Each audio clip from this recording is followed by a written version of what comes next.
आगामी नगरपालिका निवडणुकांच्या पार्श्वभूमीवर भारतीय जनता पक्षाने आज आपल्या महत्त्वपूर्ण उमेदवारांची घोषणा केली असून विशाल रमेश चांदवडकर यांना नगरसेवक पदासाठी अधिकृत उमेदवार म्हणून जाहीर करण्यात आले। पक्षाच्या स्थानिक कार्यालयात आयोजित पत्रकार परिषदेत ही घोषणा करण्यात आली।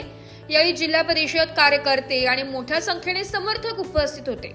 पक्षाकडून प्रसिद्ध झालेल्या निवेदनात सांगण्यात आले की विशाल चांदवडकर यांनी गेली अनेक वर्षे स्थानिक पातळीवर सामाजिक काम करत जनतेचा विश्वास संपादन केलाय।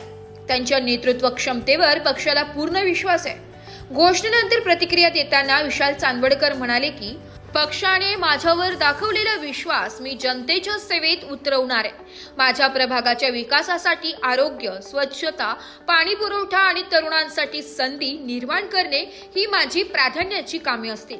स्थानिक पातळीवर चांदवडकर यांच्या नावाची चर्चा काही महिन्यांपासून सुरू होती। उमेदवारी जाहीर झाल्यानंतर त्यांच्या समर्थकांमध्ये उत्साहाचे वातावरण पाहायला मिळाले। नमस्कार, नाशिक लोकशाही न्यूज मध्ये सर्व प्रेक्षकांचे स्वागत। तर इगतपुरी सार्वत्रिक निवडणुका पार पडतच आहेत। प्रभाग क्रमांक 5 मधून आपल्या सोबत आहेत विशाल चांदवडकर सर। हे गेल्या 10 ते 15 वर्षापासून सामाजिक कार्य करत आलेले आहेत। तर त्यांनी आतापर्यंत कोणते कार्य केलेले आहे हे आपण त्यांच्याकडून जाणून घेऊया।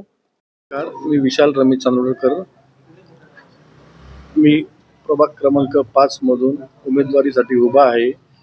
जे जनतेने माझ्या आईवर विश्वास ठेवला, माझी आई 15 वर्षापासून नगरसेविका होती, मी तिच्या पावलावर पाऊल ठेवून सर्व कामं करणार व जनतेचं मन जिंकणार।